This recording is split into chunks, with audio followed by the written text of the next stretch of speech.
హైదరాబాద్ లోక్సభ స్థానంపైనే అందరి ఆసక్తి కేంద్రీకృతమైంది. ఓవైసీకి చుక్కలు చూపెడుతున్న మాధవిలత గ్రాఫ్పై సార్వత్ర చర్చ జరుగుతోంది. అసదుద్దీన్ గెలుపు అంత ఈజీ కాదనే వాదనలు ఊపందుకున్నాయి.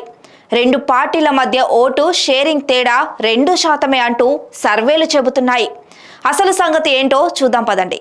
హైదరాబాద్ అంటే హైటెక్ సిటీనో మరేదో కాదు, అసలు సిసలు పాత బస్తీతో కూడిన ప్రాంతం. హైదరాబాద్ పార్లమెంటు నియోజకవర్గం తెలుగు రాష్ట్రాల్లో ప్రత్యేక స్థానం సంపాదించుకున్న నేపథ్యం. ఈ పార్లమెంటు నియోజకవర్గం పరిధిలో చార్మినార్, చంద్రాయనగుట్ట, యాకుత్పుర, బహదూర్పుర, కార్వాన్, మలక్పేట, గోషామహల్ అసెంబ్లీ సెగ్మెంట్స్ ఉన్నాయి.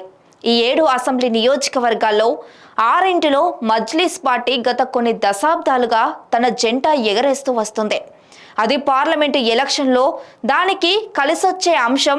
ఈ స్థానం నుంచి 1984లో తొలిసారి సుల్తాన్ సలావుద్దీన్ ఓవైసీ ఎంపీగా గెలిచి లోక్సభలో అడుగుపెట్టారు. అప్పటి నుంచి 1989, 1991, 1996, 1998, 1999 హైదరాబాద్ లోక్సభ ఎన్నికల్లో గెలిచి డబుల్ హ్యాట్రిక్ సాధించారు దివంగత సుల్తాన్ సలావుద్దీన్ ఓవైసీ.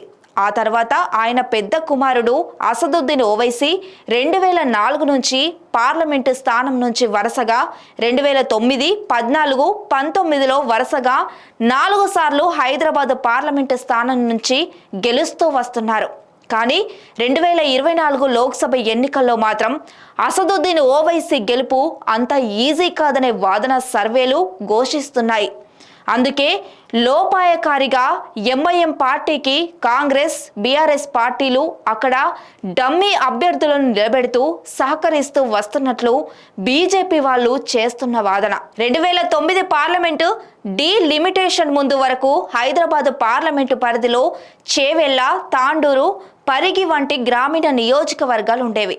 కానీ 2009 నుంచి పూర్తిగా ముస్లిమ్స్ ప్రాబల్య ప్రాంతాలతో హైదరాబాద్ పార్లమెంటు సీటును అసదుద్దీన్ కోసమే అప్పటి సీఎం రాజశేఖర్ రెడ్డి ఈ పార్లమెంటు సీటును డిజైన్ చేసినట్లు అందరూ చెప్పుకుంటూ వచ్చారు. 2024 లోక్సభ ఎన్నికల కోసం మార్చి 2న మాధవిలత పేరును మొదటి లిస్టులో హైదరాబాద్ పార్లమెంటు అభ్యర్థిగా అనౌన్స్ చేసినప్పటి నుంచి ఈమె పేరు టాక్ ఆఫ్ ది తెలంగాణ పాలిటిక్స్గా మారింది.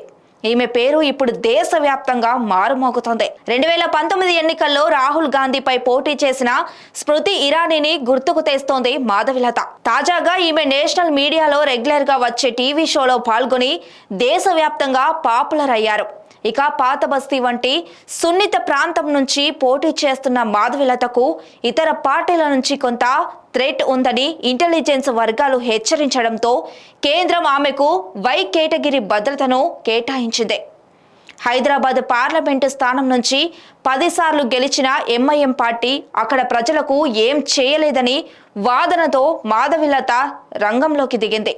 ముఖ్యంగా డెవలప్మెంట్ బెస్ట్ పాలిటిక్స్తోనే ఆమె ఎన్నికల బరిలో దిగుతోంది. మరోవైపు ఎంఐఎం పార్టీ ఆమెపై వ్యక్తిగత దూషణతో పాటు ఆమెకు చెందిన విరించి హాస్పిటల్ ఇష్యూతో పాటు ఆమె భద్రత నాట్యం చేస్తున్న వీడియోలతో వ్యక్తిగత దూషణలకు దిగడం మొదలుపెట్టారు. ఇప్పటికిప్పుడు ఎన్నికలు జరిగితే ఎంఐఎం పార్టీకి 44.25% ఓట్ షేరింగ్ వస్తే బీజేపీకి 42.03, దాదాపు రెండు పార్టీల మధ్య కేవలం 2% ఓటు షేర్ డిఫరెన్స్ గా ఉంది. అటు కాంగ్రెస్ పార్టీకి 6.70%, బీఆర్ఎస్ కు 54.05, ఇతరులు 2.9% ఉంది. మొత్తంగా 15 రోజుల్లో BJP vote share Hyderabad parliament స్థానంలో అనూహ్యంగా పుంజుకున్నట్లు ఈ సర్వే తెలుపుతున్న పరిస్థితుల్లో అనూహ్య వాతావరణం నెలకొంది. మొత్తంగా ముస్లిం ఓటు బ్యాంకు బీజేపీ వైపు మల్లుతుందనే విషయం స్పష్టమైంది. ఏది ఏమైనా ఎన్నికలకు మరో నెల రోజులు పైగా టైం ఉండడం, ఎవరు గెలుస్తారనేది పక్కన పెడితే ఈసారి ఓవైసీకి గెలుపు అంత ఈజీ కాదనే విషయం స్పష్టమవుతోంది. 2024 భారతదేశంలో జరిగే లోక్సభ ఎన్నికల కోసం దేశంలోని అన్ని పార్టీలు రెడీ అయ్యాయి. దేశంలో ఏప్రిల్ 19న తొలి విడత ఎన్నికల్లో ఈ కృతువు మొదలైన జూన్ 1న జరిగే 7వ విడత ఎన్నికలతో ముగుస్తాయి. జూన్ 4న ఎన్నికల కౌంటింగ్ నిర్వహించనున్న నేపథ్యం ఈ ఎన్నికల్లో తెలంగాణలో కేంద్రంలో అధికారంలో ఉన్న బీజేపీ, తెలంగాణలో అధికారంలో ఉన్న కాంగ్రెస్ మధ్య ప్రధాన పోటీ నెలకొన్నట్లు అన్ని సర్వేలు స్పష్టం చేస్తున్నాయి.